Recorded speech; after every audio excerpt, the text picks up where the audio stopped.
अनिल जगताप आज आपल्यासमोर येण्याचं कारण म्हणजे 2020च्या संदर्भात एक महत्त्वपूर्ण अपडेट आपल्याला द्यायची होती।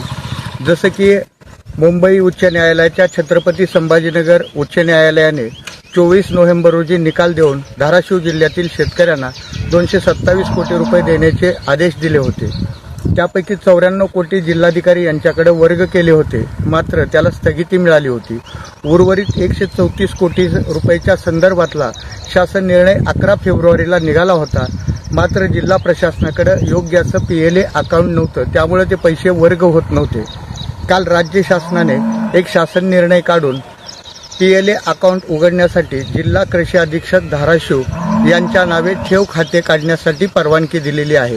याचा अर्थ राज्य शासनाकडले 134 कोटी रुपये आता जिल्हा कृषी अधीक्षक धाराशिव यांच्या नावाने वर्ग होतील। माझी राज्य शासनाला विनंती आहे, तातडीनं वर्ग झालेले पैसे हे शेतकऱ्याच्या खात्यावरती टाकावेत।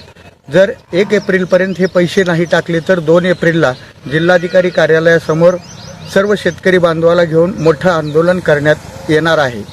जरी सर्वोच्च न्यायालयात या संदर्भातली केस चालू असली तरी 134 कोटीला कुठेही स्थगिती मिळालेली नाही, त्यामुळं तातडीने हे पैसे वाटप करावेत।